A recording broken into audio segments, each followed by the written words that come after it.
This episode of Untold Stories is sponsored by Powerswap. You'll hear more about them later on in this episode. What is up, everyone? Good morning, good afternoon, good evening. I am your host, Charlie Shrem, and we are listening and watching together Untold Stories, where twice a week we get to dive deep with some of crypto's most influential leaders, brightest crayons on the box, those who are really in the trenches building, and then at the same time, we're having the regulators, policymakers, politicians, and then everyone in between to truly understand where we are in this global societal shift. You know, people are already looking back at the early 2010s of Bitcoin as like the same as the early days of the internet. But that implies that we're in the first decade or two in this crazy shift. And that makes a lot of people excited, but it also scares a lot of people. But together here, we unpack it all, we unravel it all, we figure out how we could protect ourselves, how we can make a lot of money, and figure out where the hell this is all going. And happy Monday. I really appreciate my guest today, Weso. Thank you so much, Beefy Finance, from coming on Untold Stories today. Good morning. Good morning. Yeah, excited to chat. This is the first time you've ever made an appearance publicly, you've ever shown your face on audio. But Beefy Finance is a marquee project. It's been around a while now. Most people I know that I talk to about it have heard of it. Yield optimization, you guys are on the forefront. Uh, Tell me kind of like how you were feeling up until today and why you decided to do that. Yeah, so interesting enough, the Beefy developed as with a bunch of anonymous contributors and founders, and so it stayed that way. And I mean, technically, we're all at least pseudo anonymous in the crypto space.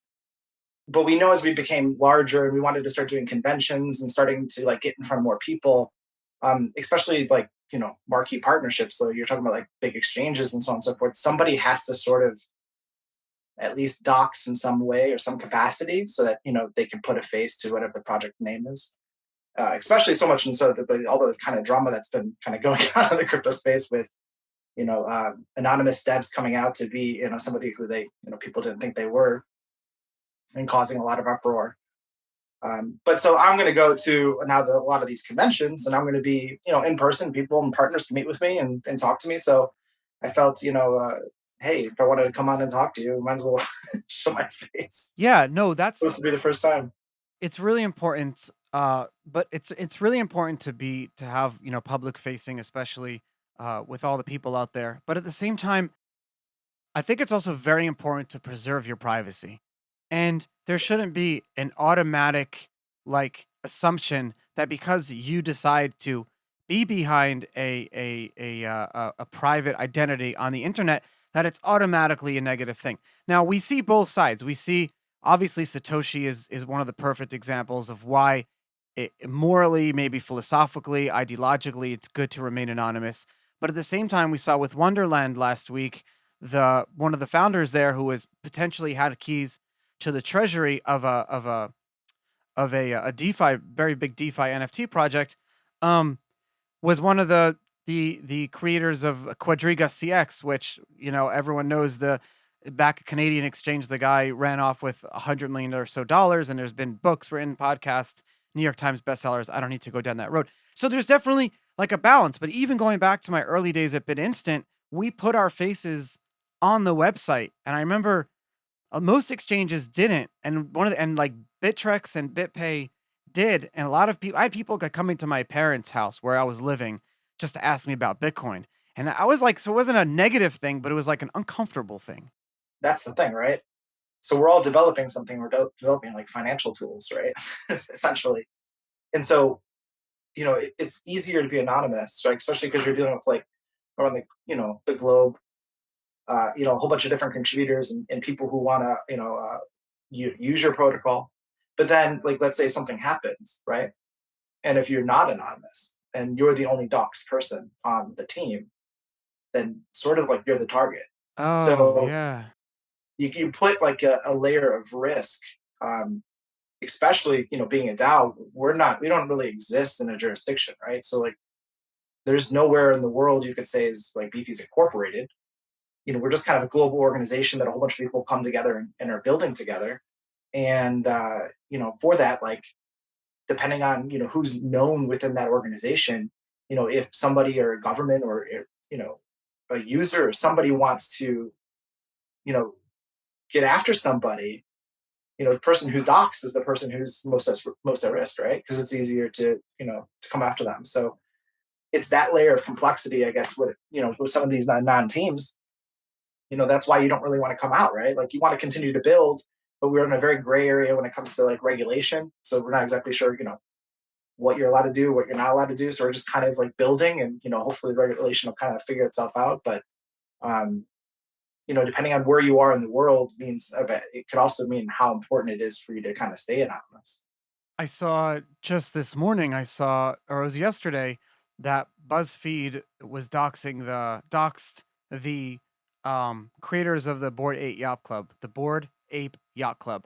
And the question is that journalism or doxing? And for my listeners, can you actually define the word doxing? Where does that term mean and where does it come from? Yeah, I don't know how it originated. Same, I don't know where it originated either. Yeah, maybe Yeah. from documents like doxing. Yeah, so Like I you're guess like really it's just like somebody like giving up your identity, right? Like because I'm anonymously known as Weso, and all of the groups I'm in. So whether I'm in Telegram or talking to partners or on Twitter or in our Discord, they just know me as Weso, right? They don't really know who my identity is, and I think that when you go and you dock somebody, it's like giving that information up, and I don't really think it's the right of journalism to be able to just do that. Like I think yeah. that should be something that there's a reason somebody's anonymous. So give the person the ability to dox themselves if they want to dox themselves. I think that should be their right, but it's kind It's of disappointing definitely that that's their attitude. Yeah, it's definitely one of those arguments that one of those debates that you can't really give it a fair shake unless you've personally gone through it yourself. And unless Yeah. you're in the spot that you are in. Let's talk about Beefy Finance for a second. You're the strategic partnership lead there. You've been developer at Beefy for a while. You're with the team expanding your partnerships. And for those who don't know, Beefy is a decentralized multi-chain yield optimizer. You have it right there.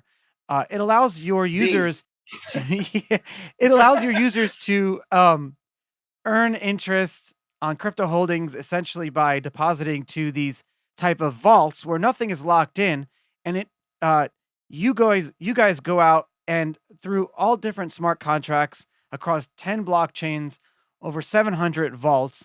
I think it's like over $1 billion total value locked across all these different blockchains. You guys are doing uh the yield farming for the user because most people aren't, for the same reason they're not going to go out farming their own food. Most people aren't going to be yield farming because there's a lot of money to be made there, but it's a lot of hard work too. Yeah, I mean, we're making the experience just much easier for people. So when you interact with DeFi and you're like yield farming, right? You're usually getting an asset that's maybe depreciating in value because a lot of these protocols are printing out, high emission tokens. So you're earning this reward, right? This yield, but then it's continuously depreciating in value because it's being highly inflated. And so what Beefy does is give you the ability to like deposit whatever asset. It could be a single asset like Ethereum or Bitcoin or something like that, or it could be like a LP position, and you deposit in, you just get more of whatever you deposited. You don't earn some high inflation yield token. You just earn more of whatever you deposited.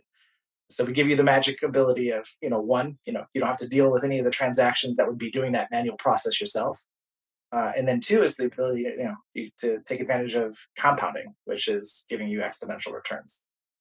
Compounding. Most people don't understand even. I think it was Warren Buffett who said that compounding interest is like the best way to get wealthy over a long period of time. And I agree with that a lot.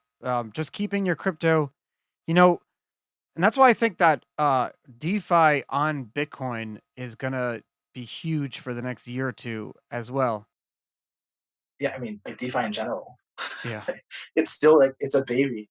We just talked about you were talking like in the lead in about the boom of like the internet, and then like Bitcoin, and it's like, well, DeFi in itself is only, I mean, maybe a year and a half old since like comp started rewarding Yeah, people it's for putting on comp. So it's still really, really early on. And so we're seeing like, little different explosions in different parts of DeFi, right? There's, Ethereum had an explosion when it was a whole bunch of different protocols coming in, bringing in like traditional finance products. And all of a sudden you can do that in a decentralized finance, fashion. And then now we're seeing, okay, well, this boom of all these different blockchains, either, layer ones or, layer twos. And so there's all this like then DeFi protocols that are moving into less expensive transactions into these other blockchains, and the opportunity then is all booming there since there's all these new protocols. And so it's we're going to see, I think, continued development. I think we're going to see more advanced products, more mature products, more traditional finance type products, as like the innovation continues to develop, and all the protocols are starting to play on top of each other. And so that's going to be everywhere. I mean, it's going to be any chain that can gives you the ability to create smart contracts and the ability to program. You're going to see all the innovation start to happen again. the total like market cap of all crypto, excluding Bitcoin, is like $2 trillion. Including Bitcoin, it's less than $3 trillion. The total value of like just the American real estate industry is like $30 trillion. Just that one industry. A lot of naysayers believe that DeFi yields won't exist even a year or two from now, because a lot of it is like not what you said, but kind of what I'm thinking is like storm chasing, right? Little explosions, kind of. And you guys are the storm chasers, getting the yields, bringing it in for the users, and then being able to launch as many vaults as possible. And you're like following that. But the naysayers with the yields can't explain why traditional finance is only offering 1% to retail, yet you can earn 7 to 8 to 9% with yield farming, even with CeFi, even with centralized finance now, like on Voyager, you can earn 9%, or you can earn 5% Right. on Bitcoin or whatever it is. So even CeFi can offer these yields. I think because they can't explain the fact that all of that yield that's going to traditional finance, where is that going? It's not going anywhere, and that's why there will always be an opportunity. Yeah, I also think that the like tokenomics and like the distribution is going to change a little bit. So right now it's a lot of bootstrapping, right? Like you launch your token, and part of like the distribution period is that you're going to bootstrap people interacting with your protocol. So you can start to like incentivize that by giving them distribution of your token. But I think what we're going to see is more and more protocols will act sort of like how Beefy does, where um, you know all like a portion of our earnings, 3% of our, well, it'd be like 60, almost 70% of our earnings gets distributed to our stakers. So all of a sudden, like, hey, if you can start to, if your protocol is used a lot and you're earning a lot, you could start to then distribute those earnings to keep incentivizing whatever the liquidity is, and then all of a sudden you can you're stopping the printing of whatever the asset is. So I think that like as these protocols become used more and more money is flowing through them, we could see a shift between just being able to print to incentivize liquidity to like all of a sudden now utilizing the actual earnings from the protocol themselves to continue to incentivize liquidity. What makes Beefy different than the a lot of the other kind of yield aggregating platforms? Yeah. So number one is safety. That's a huge thing. Yeah. So it's something that like we identify as the main thing that we look at. So when we are talking to all these different protocols, all these different networks, there's a lot of analysis that goes into whoever we're interacting with. So if you're a partner protocol and you want to come in uh, beyond Beefy, or have Beefy as your yield optimizer, we have to go through like a complete like audit process of your contract code. Even your tokenomics, like who's in control of your the lion's share of your token supply. So we do a lot of safety checks for things that we've seen in our experience. So we've been, I think we launched in September of 2020, so we're a year and a half old, which is I guess in DeFi Yeah. space like one of the OGs, right? That's a long time for a Yeah. DeFi company, yeah. So we've been through and we've seen so many contracts and dealt with like so many similar contracts, since most of them are majority like forking after each other and then maybe adding some code base. So we're looking at the same kind of contracts and looking for loopholes and ways for protocols to, I guess, like run. Have you But found any? we like, sorry, we they have to go through our whole audit process, get our okay in order for us to even, partner with them. Have you found any major problems with blockchains and you've told them about it and they've not wanted to change or whatever? So not blockchains, but protocols that we've worked with. We've had there's a lot of protocols that have like centralized control over certain functions, so they can just move your assets, right? Or they can make changes to the code base without really telling anybody. And so, through like upgrading a proxy contract or something like that. Yeah.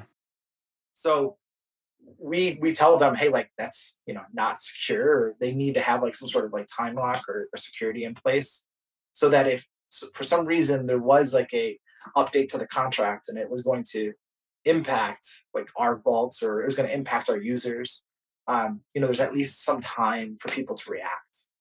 Otherwise, if there is none, what we've actually seen is people just leave like a regular address and control these centralized functions, right? And they're like, well, it's a developer address. Oh my God. And then they open an email and someone steals the private keys, and then the hacker has complete control over the protocol. Yeah. And it's happened like multiple times. All the time. It's been happening for 10 years in this industry, these type of Yeah. things. So when we're talking to these protocols, I'm like, well, it's not about like just the trust in you guys, right? Like you as developers, like that's not even the hard part. Is okay, well, what happens if somebody gets in control of your private keys, and takes control of your protocol? That's the flaw. That's the security flaw. And also, like, crypto is supposed to be trustless, right? So we can try to create as much of a trustless atmosphere as possible. The whole point of having open source code, the whole point of doing this thing is it's not that you don't want to trust the person. It's why we're building this whole thing is so you don't have to trust people, because Right. we all make mistakes. Right. And so I kind of see, I don't remember, like Elizabeth Warren a few months ago, she's like, I don't want to leave the future of finance in the hands of shadowy supercoders. Maybe this was what she was alluding to, was that you have supercoders, but at the same time, uh, we're imperfect. We're humans. We're imperfect beings. So it's like just removing the ability from us to screw up ourselves is Yeah. so important. But let me ask you a really stupid question. Is there any way my listeners can look out for themselves? Because there are thousands of different projects now, protocols, blockchains. The first thing you should do is if you're going to interact with a contract, so you can go through like the documentation of whatever the protocol is that you're interacting with. It's at least good to read through the docs and know what you're actually doing. So that's the number one thing. We get like a ton of users come in and they're like, they just have so many questions, which is great, but like you should read through the docs so that you can kind of understand, okay, well, I know that what a AMM does, or I know what a yield optimizer does, and understand what you're doing and what you're interacting with. But in there, they should have like at least the contracts, right? And you should just verify that the code's actually verified, like on the chain. So it's like, you can actually see what the code is that people are interacting with. A lot of people like to hide behind that, so they won't verify their code, and they'll claim it as like, we don't want to give a competitive advantage or something to somebody else. But I mean, you have to trust now that code base has nothing in it that is malicious, and nobody can verify. Like you can't trust another protocol to go and verify for you that can actually read solidity, right? Because we can't even see the code base, and maybe their code isn't on GitHub isn't open source. So like make sure they have verified contract code. I'd say like some of them have audits. That's proven to be like not the best way to judge things. The auditors themselves have issues. Yeah. Yeah, I was gonna say at least somebody else has like actually reviewed some of the code. But we've seen plenty of protocols have issues even if they were audited. So, But you don't know what you don't know. That's the right. problem, especially now, which is why you can earn yield, because you're building the plumbing now to replace every industry. That's why so many blockchains exist. We're replacing, and they need to be custom built and custom tweaked to be able to do different things better. There are trade-off decentralization versus centralization trade-offs. But you said it's so early. For at least the next decade, these things are going to be bootstrapped. They're not all going to be owned by big tech, at least in the beginning. A lot of them will. I'm surprised you don't see more big tech chains. Or maybe big tech is realizing that like not having people trusting you is a potentially better business model, which is great. Uh, but yeah, it's kind of crazy. Have you developed like a safety score mechanism or something? Yes. I don't, we just have you seen our V2 interface No, yet? no. Okay. So we have we're building out our V2 interface. We have been for a while, but what we've been trying to do is we understand that we have a variety of different users, right? We have ones that are very advanced, ones that are very large, I guess, like wallets, small wallets. We have users that are not advanced. So what we've been trying to do is create a interface that gives everybody what they need. So we have in our V2 interface a safety score. So depending on each of the vaults, it will go through whether or not like somebody's been audited, whether the code base is like been used a lot, so it's it has strength in the amount of time that it's actually been out there and not been manipulated. Whether the assets themselves are like micro assets, so they're very can fluctuate a lot in price, or they're like big blue chips like Ethereum and Bitcoin. So we have a safety score that kind of rates each of the different vaults on like I guess what Beefy would describe as the safer investment options. And then we also have charts that show historical APY. So if you're like, this return just seems too good to be true, which sometimes it is, right? That's I mean, like, important. especially if you're getting a early bootstrap period, you could see returns on Beefy of like, you know, trillion, quadrillion percent APY or something like that. But in general, if like you're looking for like a more like long-term, investment on like stables or something, you can go on and see a historical chart of how the APY has been fluctuating over the course of like a month or a year or something like that. To see, historically, is the APY going to stay consistently at 20%, or if I'm just getting in this now and then it's going to drop like in a week to like 10%. I can kind of give you some historical records for that. So the V2 interface is supposed to give you like a ton of investment information so that you can go in, I think, make a good intelligent decision on whatever the product is that you actually want to invest in.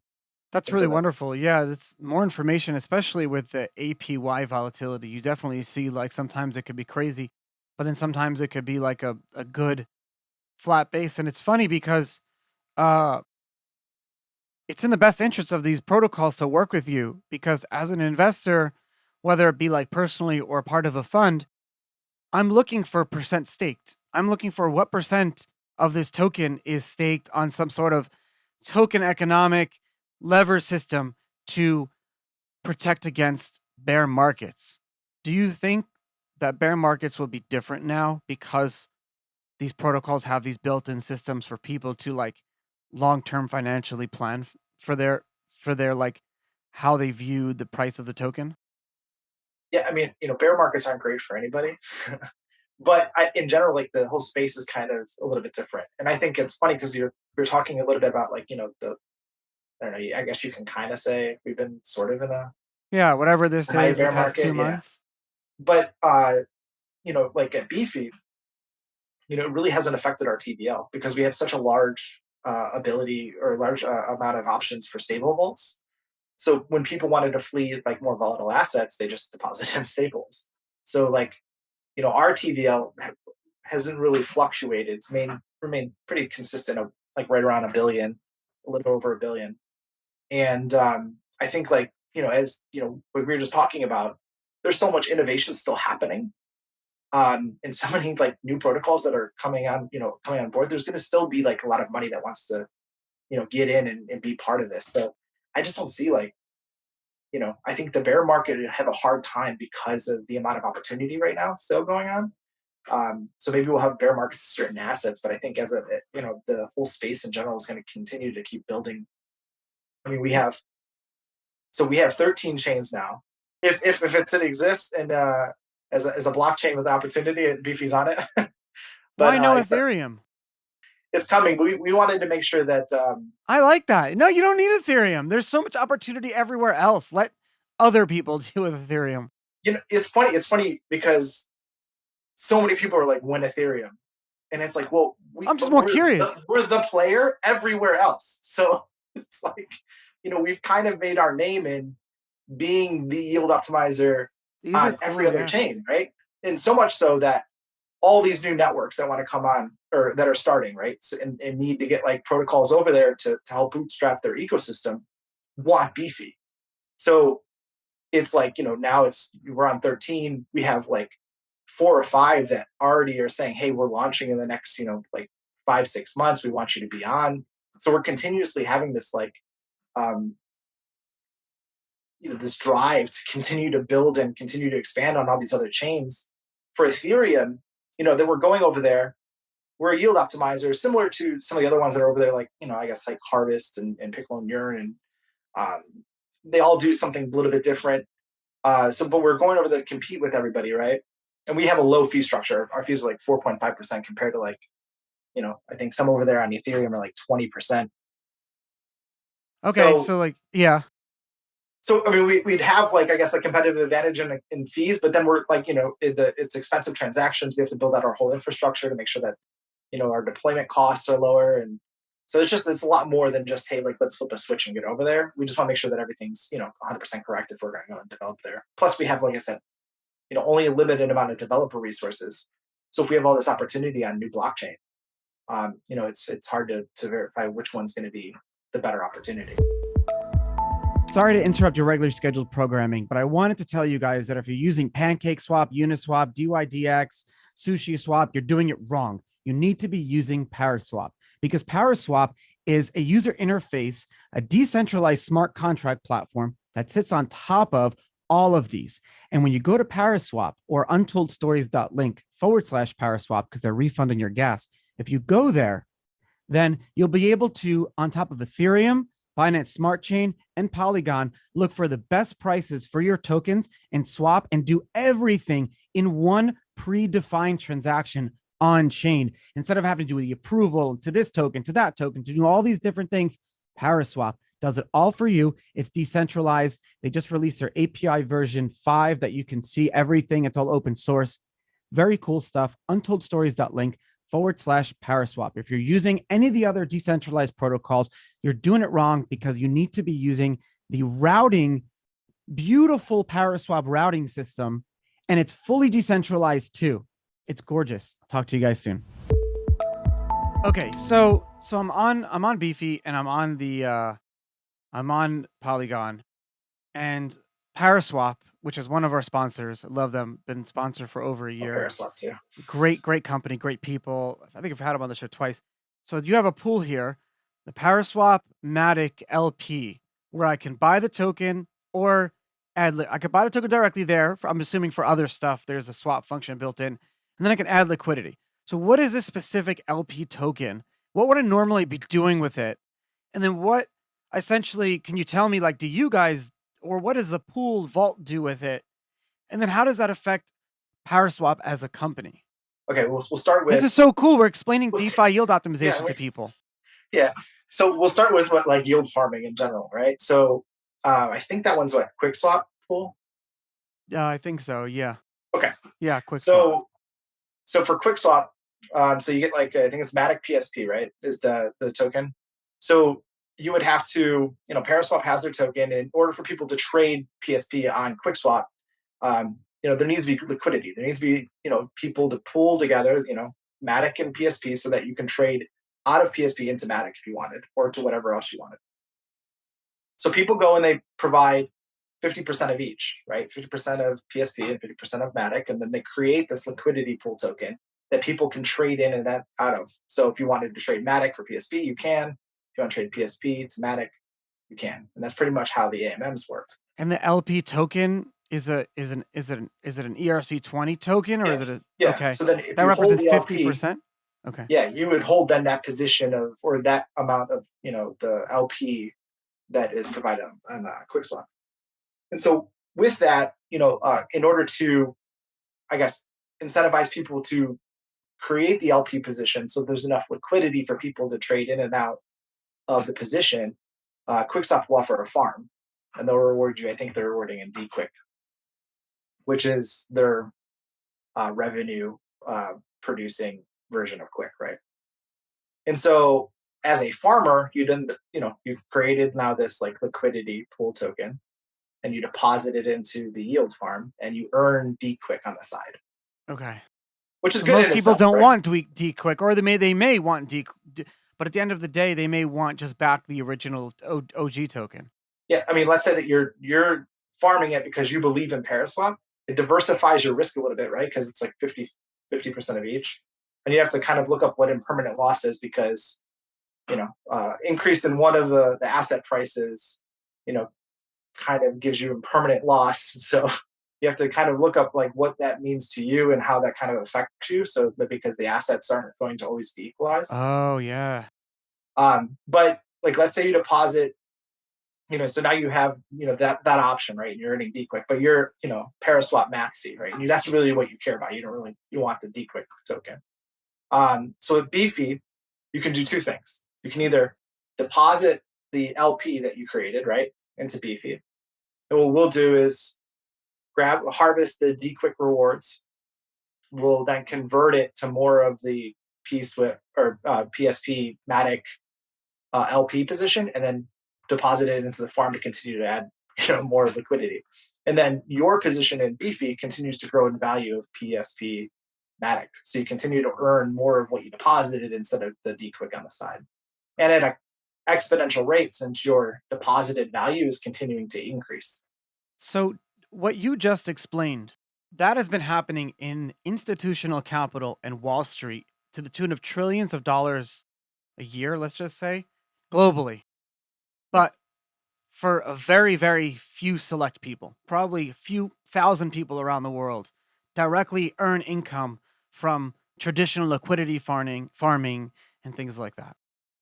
And so the future of tomorrow that we're talking about is what you're doing is by rebuilding these rails, it creates win-win-win situations for everyone because the loser are the incumbents and the winners are anyone who's involved, but from any angle. You don't have to don't have to choose a winner. You just have to say, I'm not going to be ignorant. I understand this technology. I understand, how the internet, how TCP works, how that evolves society, and I understand where we are now. That's what the mindset is, right? Yeah, I mean, if you think about it from every angle, right? So QuickSwap loves it because you're continuing to add more liquidity and trade volume to QuickSwap, which means that they continue to earn fees. Paraswap loves it because you're adding more liquidity for Paraswap Matic, which means that money can trade in and out with like less price impact on the token. And then users love it because instead of just earning simple interest and DQuick on the side, now they're earning compounded interest and they're earning more Paraswap token Matic. So it's like a win-win-win for everybody who's involved in the process. It's just creating this, like, I guess, free environment for people to trade in and out of assets. It helps, like, if you're an upstart and can't.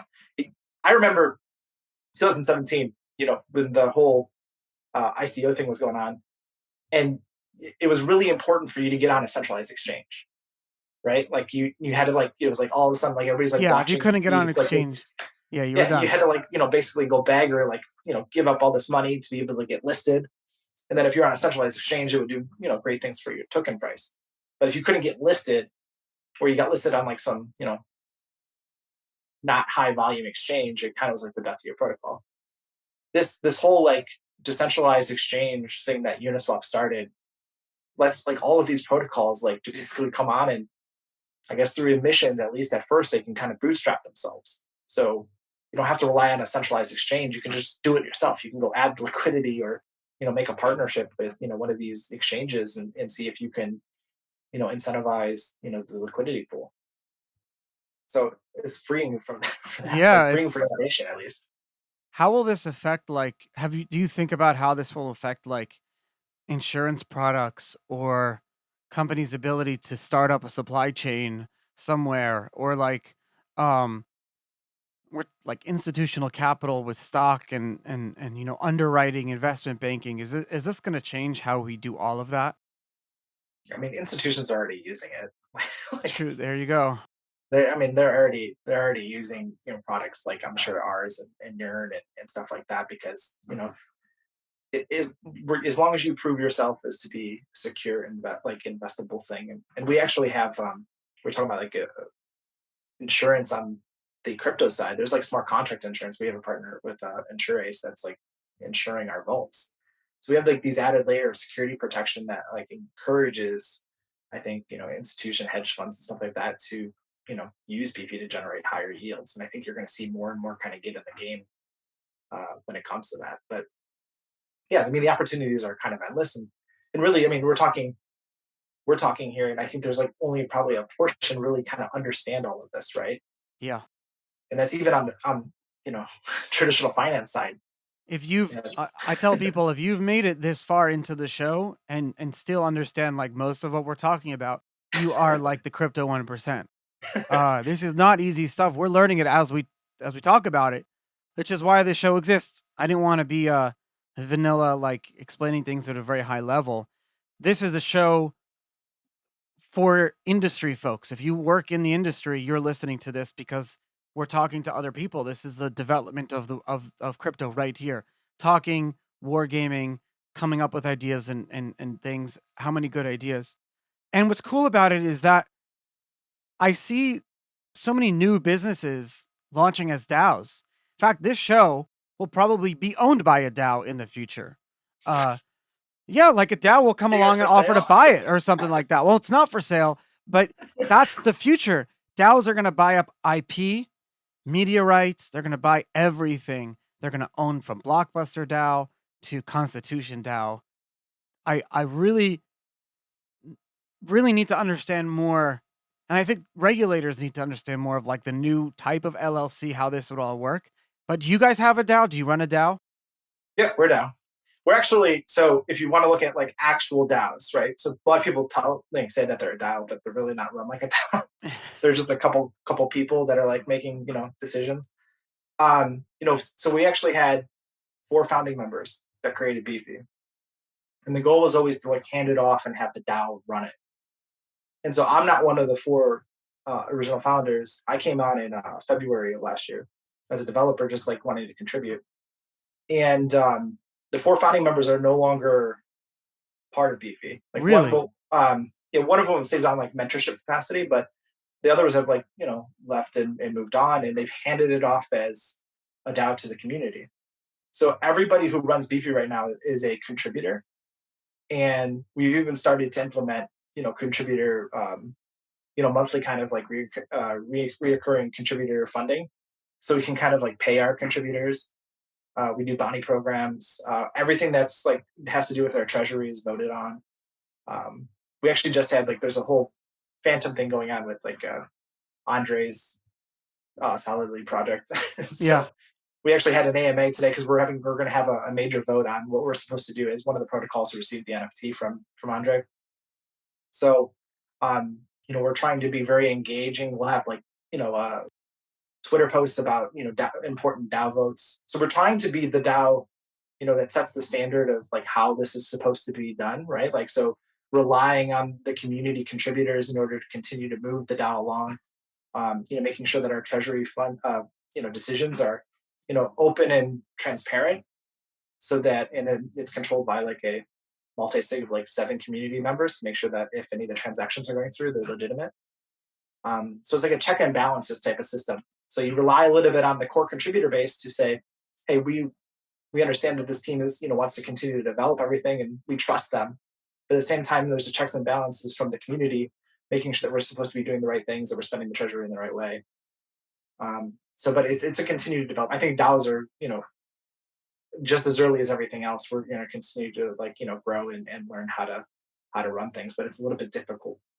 So if you've built a reputation, a good one in the industry, and you've worked for like the founders for Beefy now go do something else, their .eth NFT identity, let's just say they weren't doxed, their .eth NFT identity, or maybe they're using unstoppable domains and they have like a .wallet or .nft, but you have an NFT that represents your identity now, and you've attached your integrity, you've attached your honesty, but you've attached your lifetime reputation now to this identity. In fact, you could argue that the founders of Beefy, their NFT identities have more value than their in real life identities. going back to the first part of the show that we were talking about, doxing, is doxing almost going to be something that we won't even talk about in 10 years because identities will be more, it'll be more important to have your identity have online reputation. Do you kind of see where I'm getting with this question? Yeah, I mean, 100%. Like, you know, it people they're known people, right, within crypto. So like, as like they continue to build, if they wanted to move on and do another project, you have that reputation now, right? Like, so I think that you kind of become that is your identity in a way. Like you're not your docs per actual name and everything is lesser value because you're really like your anonymous persona is who you are now, right? So yeah, I think in a sense that is true, and I think that's why like this whole like unfortunately the Wonderland stuff kind of put what set this whole thing backwards, where like you okay, well maybe we shouldn't trust a non-devs, but there's a lot of us doing it that are just trying to build, right? You almost are happy though. It's almost a good thing though that the community itself self-regulated him out in that situation. It wasn't the media, it was like the industry, it was Reddit, it was the community, and it was did very good, journalism work, but I guess it was better that it wasn't like an arrest from the regulator. Rather, it was like us being like, "Hey, we recognize that this guy potentially is negative here. Let's let the DAO vote him out." Like if this is the conversations that we're having, I think that's a very positive thing. Yeah, I mean they made the right decision, right? Because you can't have somebody who's been charged with fraud so many Yeah. times be in charge of a was it like $700 million treasure or something. Yeah. So I mean that's just insanity. Um, but I think like that came up to like the DAO had to come up with the decision to do that, and I think they made the It's right very choice. important. Yeah. That's also you. The DAO has to be able to do that, right? So that's what I'm talking about. Where people say that they're a DAO and the DAO can vote on something that just doesn't get executed, then it's not Yeah. really it. That So would be kind of funny, like how that would work out if it wasn't the DAO, right? you, Weso, thank you so much for taking the time and coming on Untold Stories, kind of bringing it back. This is a very interesting conversation talking about identity and management, or what is more important. Maybe it's like the fact that we care about reputation, integrity. That's the important stuff, and how to like transfer that from here to there. I think that's what we're going through, and we're figuring all that out. So thanks for talking about Beefy today and having a great conversation. I hope to have you back in a year from now to see where you guys. It's gonna be crazy. Like a year from now, 2 years deep. I know. there's enough to talk about like next week, let alone a Yeah. year. So yeah, no, it's been fun. Thank you. I'll talk to you soon.